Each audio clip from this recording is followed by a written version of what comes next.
ठीक है। तो रिकॉर्डिंग। आज जो टॉपिक मैं आपके साथ डिस्कस कर रहा हूँ वो बहुत इंपॉर्टेंट है, it's very important topic and name of the topic is latitude. ठीक है। तो हमने पिछले लेक्चर में भी बात की थी कि व्हाट आर दीज लैटिट्यूड्स। तो एक इनफॉर्मल वे में मैंने आपको ये समझाया था कि these latitudes are nothing but एक लेटी हुई सी लाइंस है। ठीक है। तो ये लेटी हुई लाइंस जो बनती है इनको हम कहते हैं लैटिट्यूड, और जो खड़ी लाइंस होती है उनको हम कहते हैं एज लॉन्गिट्यूड्स। ठीक है। तो अगर मैं लैटिट्यूड्स की मैं बात करता हूँ तो लैटिट्यूड्स, ठीक है, तो वो आगे हमारे पास लैटिट्यूड्स। और लॉन्गिट्यूड्स की अगर मैं बात करता हूँ तो लॉन्गिट्यूड्स हमारे पास होंगी जो कोई भी हमारे पास खड़ी हुई लाइंस होंगी। समझे। और और यहाँ की जो सेंट्रल लाइन होगी इसको हम कहेंगे इक्वेटर, और ये जो सेंट्रल लाइन होगी इसको हम कहेंगे प्राइम मेरिडियन। दोनों में प्राइम फर्क है। मेरिडियन। ठीक है। पहला फर्क दोनों लैटिट्यूड्स एंड लॉन्गिट्यूड्स में ये याद रखिएगा कि दीज लैटिट्यूड्स, ये जो लैटिट्यूड है, दीज आर पैरेलल लाइंस। ठीक है। पहला पॉइंट हमारे पास क्या आ गया, लेटीट्यूड जो है वो हमारे पास क्या है, पैरेलल है। Parallel lines. ठीक है। दूसरा पॉइंट हमारे पास ये आ गया, दीज आर इक्वी डिस्टेंट। ठीक है। ये जो लाइंस है हमारे पास, इन लाइंस को हम क्या कहते हैं, इक्वी डिस्टेंट लाइंस है। Equi distance. ठीक है, यानी ये ऐसे करके, और ये पैरेलल है तो ऑब्वियसली कि इनके बीच का जो डिस्टेंस होगा वो बिल्कुल सेम रहेगा। तीसरा पॉइंट जो इसी के अंदर आता है हमारे पास वो ये आता है, these are concentric lines. Concentric lines. ठीक है। Concentric lines. तो अब लेटीट्यूड क्या हो गया, पैरेलल लाइंस होगी, मतलब ये लाइन और ये लाइन जो होंगी आपस में पैरेलल होंगी। ठीक है। इसी का उल्टा होता है लॉन्गिट्यूड जो है वो एक पॉइंट से, जैसे आजकल आप संतरे खा रहे हो, कुछ ऐसा ऐसा होता है कि एक पॉइंट से ये शुरू हुई और दूसरे पॉइंट पे जाके ये खत्म हो जाएंगी। तो ये ऐसे करके होती है, एक पॉइंट से शुरू हुई दूसरे पॉइंट पे खत्म होगी, एक पॉइंट से शुरू हुई दूसरे पॉइंट पे खत्म होगी। सिमिलरली एक पॉइंट से शुरू हुई दूसरे पॉइंट पे खत्म होगी। जीरो से नॉर्थ के ऊपर अगर हम देखें यहां पर, तो टोटल नंबर ऑफ लैटिट्यूड जो आते हैं हमारे पास वो आते हैं 90 लैटिट्यूड्स। और वैसे ही यहां से साउथ में जो हमारे पास लैटिट्यूड आते हैं उसको हम कहते हैं 90 लैटिट्यूड। तो 90 ही लैटिट्यूड्स हमारे पास इक्वेटर के नॉर्थ में है, और 90 ही लैटिट्यूड्स हमारे पास इक्वेटर के साउथ में है। हाँ इतनी बात समझ गए। ठीक जी। है। अब दूसरी साइड से अगर हम देखें तो यहाँ पर ये जो हमारे पास ये है क्या बोलते हैं, प्राइम मेरिडियन। प्राइम मेरिडियन के ईस्ट वाली साइड भी 180 लॉन्गिट्यूड्स होंगे, और इसके वेस्ट वाली साइड में भी 180 लॉन्गिट्यूड्स होंगे। समझ गए। तो total number of one longitudes eight. जो टोटल नंबर ऑफ लॉन्गिट्यूड्स हमारे पास होंगे वो होते हैं तकरीबन तकरीबन 360। ठीक है। और टोटल नंबर ऑफ लैटिट्यूड जो हमारे पास रहते हैं वो रहते हैं तकरीबन तकरीबन 180। तो 180 हमारे पास लैटिट्यूड है, और 360 हमारे पास टोटल लॉन्गिट्यूड्स हैं। समझ गए कि नहीं समझे। तो सर 180 क्या है? लैटिट्यूड्स। अच्छा वन सर 90 90 लैटिट्यूड है। 90 नॉर्थ में है ना इक्वेटर के, और 90 ही हाँ इक्वेटर जी। के साउथ में, यानी इसके ऊपर इस एरिया में 90 है, इस एरिया में 90 ओके है। समझ गए। Okay okay. और यहां से इस एरिया में, यानी इस एरिया में, इस सारे के सारे एरिया में 180 है, और यहां से यहां तक इस सारे के सारे एरिया में 180 है। तो टोटल मिला के ठीक है। 360 लॉन्गिट्यूड्स यहां पर है, और 180 लेटीट्यूड्स यहां पर है। Okay okay. समझे कि नहीं समझे। Yes sir. समझ गए। ठीक है। Yes sir. अब यहाँ पर हमारे पास टोटल मिला के 180 लेटीट्यूड्स आ गए। ठीक है। अब इनको हम अर्थ को डिवाइड कैसे करते हैं, सेंटर में तो इक्वेटर आ गया, यहां से इस एक और लाइन हमारी निकलती है उसको हम कहते हैं 23.5 डिग्रीज। समझ गए। 23.5 डिग्री, यस इसको सर। हम कहते हैं ट्रॉपिक ऑफ कैप्रिकॉर्न। ठीक है। और वैसे ही नॉर्थ में एक और लाइन आती है 23.5 डिग्रीज, इसको हम कहते हैं tropic of cancer. Of cancer. तो हमारे पास एक लाइन आ गई 23.5 डिग्रीज नॉर्थ और 23.5 डिग्रीज साउथ। तो एक आ गया आपके पास ट्रॉपिक ऑफ कैंसर, और एक आ गया ट्रॉपिक ऑफ कैप्रिकॉर्न। वैसे ही इसी के आगे अगर हम देखें तो यहां पर हमारे पास एक और लाइन आती है यहां पर, इसको हम कहते हैं आर्कटिक सर्कल। ठीक है। और जो ये सबसे जो, ऊपर होता है। हाँ, जो नीचे आता है ये आता है 66.5 डिग्रीज पे। ठीक है। और यहां से साउथ में अगर आता है तो उसको हम कहते हैं अंटार्कटिक सर्कल। ठीक है। ये भी आता है 66.5 डिग्रीज पे। समझिए। तो हमारे पास जो मेजर लाइंस लेटीट्यूड्स की बनती है वो कितने भी बनती है, एक 0 डिग्रीज आ गई, एक यहाँ से 23.5 डिग्रीज नॉर्थ पे आ गई, एक 66.5 डिग्रीज नॉर्थ पे आ गई। इसी के बाद 23.5 डिग्री साउथ पे आ गई, एंड 66.5 डिग्री साउथ पे आ गई। तो ऐसे करके हमारे पास अलग अलग लाइनें ऐसे बनती जाती हैं ऐसे। समझ गए कि नहीं समझे? हाँ जी। ठीक है। अब यहां पर इसका हमें फायदा क्या होता है, देखो मैं एक चीज आपको समझा देता हूं, अगर आप समझ पाओ।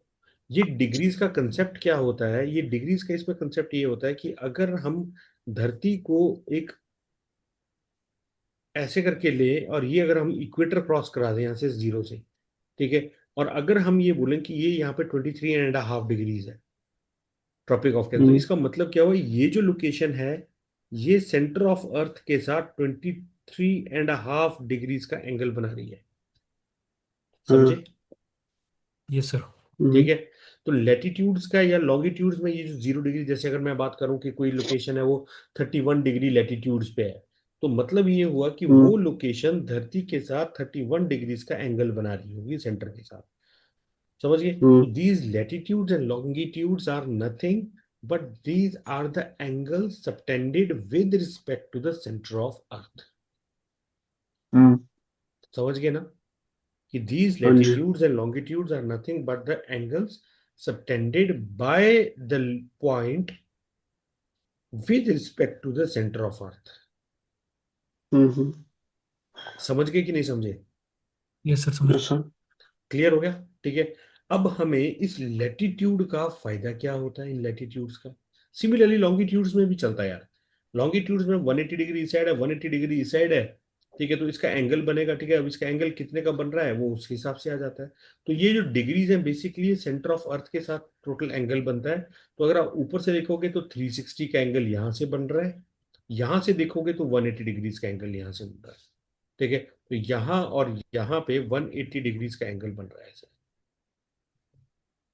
कंप्लीट। समझ गए? हेलो? Yes sir. ठीक है।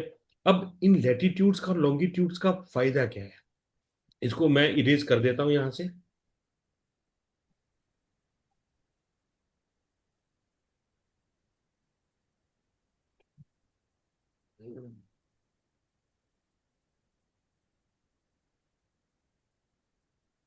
ठीक है। अब हमें इन लेटीट्यूड्स और लॉन्गिट्यूड्स का फायदा क्या है, कि इतना हमें क्यों पढ़ना है, लेटीट्यूड को पढ़ के हमारे पास क्या होगा, या लॉन्गिट्यूड्स को पढ़ के हमारे पास क्या होगा।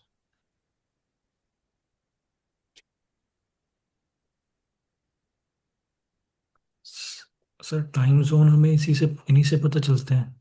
लॉन्गिट्यूड से। ठीक है। Long trip. लॉन्गिट्यूड से हम टाइम जोन को देखते हैं कि कौन और सा सर टाइम जोन। सीजन्स का भी होता है इनका कुछ, कि सीजन्स भी अभी आऊंगा मैं बताते हैं। उन सारी चीजों पे आऊंगा मैं, कि सीजन्स पे कैसे और लैटिट्यूड से कैसे सीजन्स पे फर्क पड़ता है। ठीक है। तो यहां तक का कंसेप्ट समझ गए? Yes sir. ठीक है। चलो, अब इसके बाद मैं आगे चलता हूं थोड़ा सा और, कि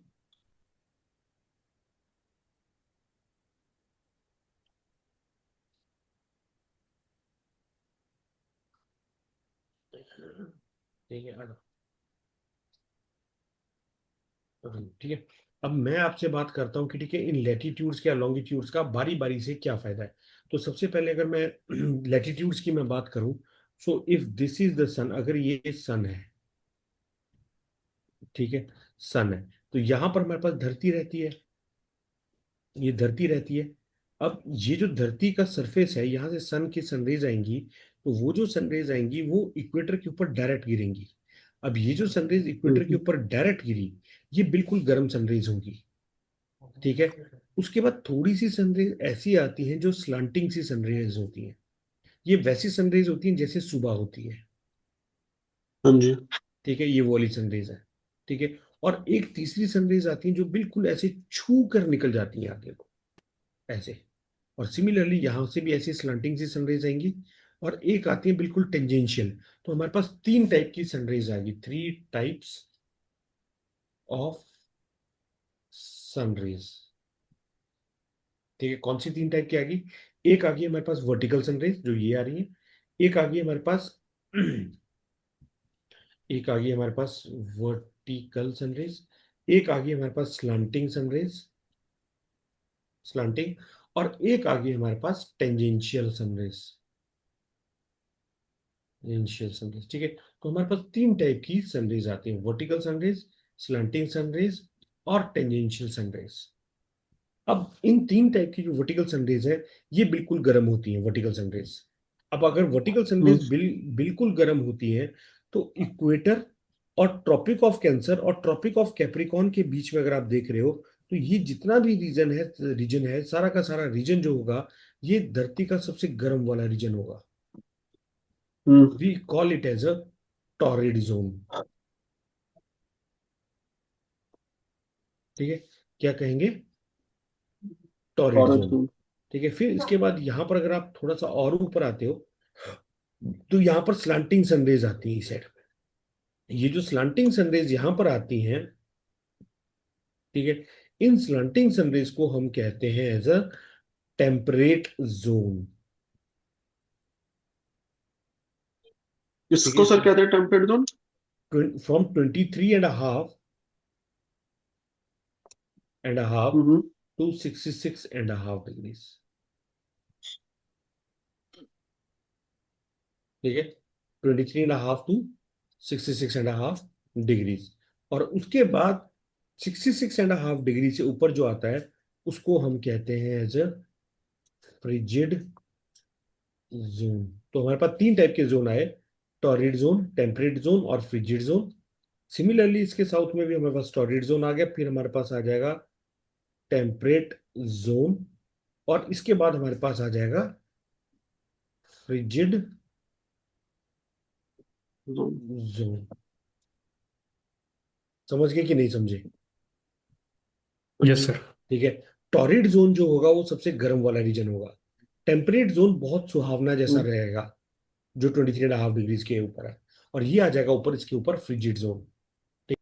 क्या आ गई कि हमने अर्थ को डिवाइड कर दिया तीन इस पार्ट में। सबसे पहले हमारे पास आ गया टॉरिड जोन, टॉरिड जोन। एक आ गया हमारे पास टेम्परेट जोन, ठीक है। और एक आ गया हमारे पास फ्रिजिड जोन।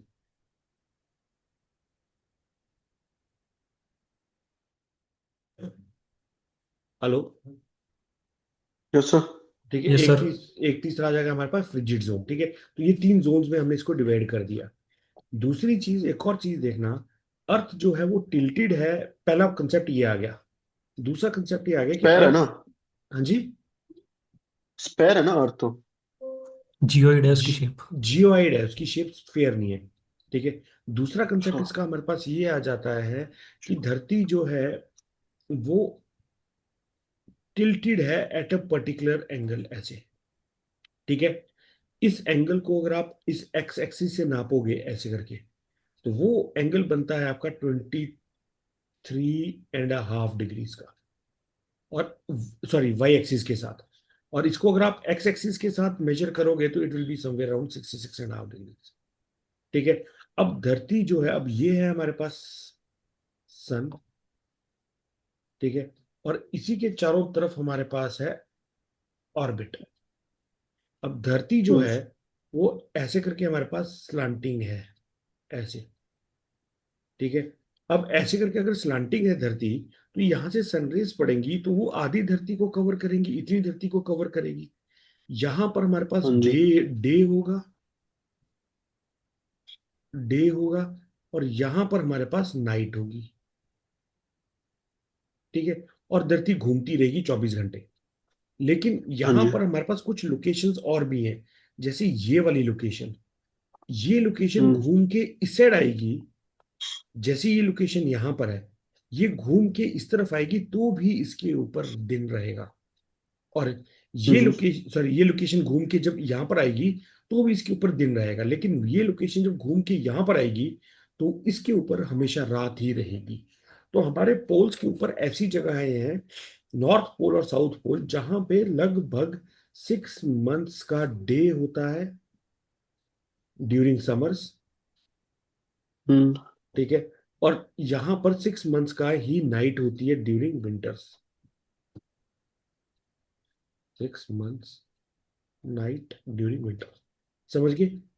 इक्वेटर के यस हाँ सर। जी। ऊपर, इक्वेटर के ऊपर तकरीबन तकरीबन 12 घंटे का दिन होता है और 12 घंटे की रात होती है। तो मतलब अगर हम देखें रात तो होती है। हम ये ऐसे कह सकते हैं कि ये अगर इक्वेटर है तो इक्वेटर के ऊपर 12 घंटे का दिन होगा। और जैसे जैसे हम ऊपर जाते जाएंगे, हमारी variation in the duration of day and night change होती जाएगी।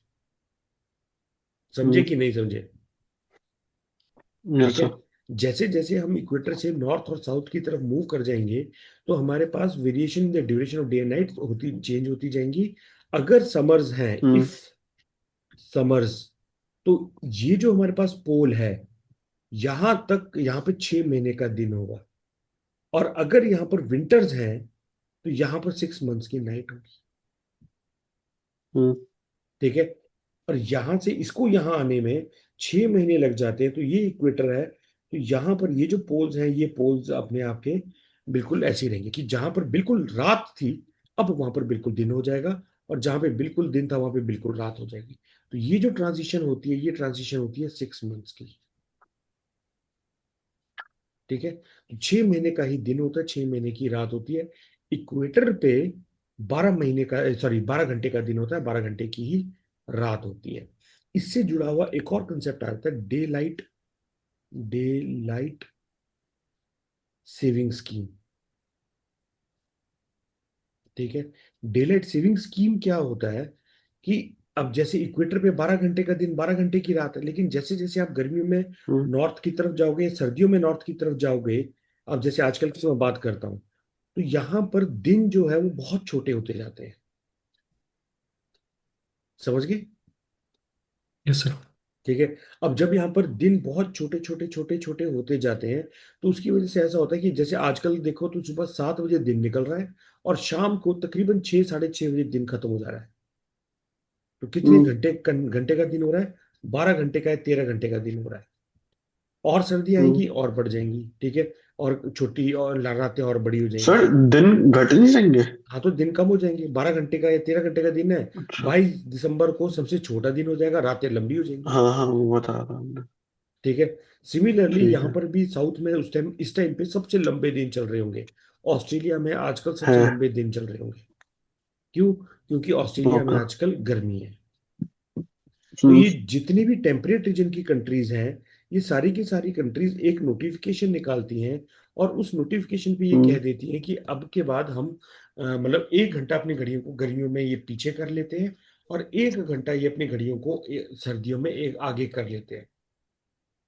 हम्म। टेम्परेट रीजन की कंट्रीज, इसको हम कहते हैं हाँ जी। Daylight saving scheme. समझ गए? समझ गए? Yes sir. ठीक है। अब ये डे लाइट सेविंग स्कीम यहाँ पर आ गई और यहाँ से आगे हमारे पास ये आ गया। ठीक है। तीसरा इसी के अंदर लैटिट्यूड्स के अंदर एक कंसेप्ट आता है कि इक्वेटर के ऊपर सुबह सुबह धूप चमक रही है, रात को बारिश हो रही है, तो इक्वेटर पे जो हम्म वेजिटेशन होती है, उस वेजिटेशन को हम कहते हैं एज अ कैनोपी स्ट्रक्चर। क्यों? पेड़ बहुत हम्म लंबे हो जाते हैं, तने में इनके कोई घास मतलब ब्रांच नहीं होती, और टॉप में ये फैल जाते हैं टू गैदर मैक्सिमम सनराइज। तो जितनी भी सनराइज है हाँ जी। सबको कैप्चर करने के लिए वो ऐसे करके बना देते हैं अपनी कैनोपी स्ट्रक्चर। और नीचे जो उगता है वो उगता है उनकी झाड़ियां। Hence these forest are one of the, you can say, dense forest of the world. Hmm ठीक है। दुनिया के सबसे डेंस फॉरेस्ट जो है वो डेंस यही है। फॉरेस्ट। जैसे अमेजोन, अमेजोन। समझ गए कि नहीं समझे? यस हाँ सर जी। समझ। ठीक है।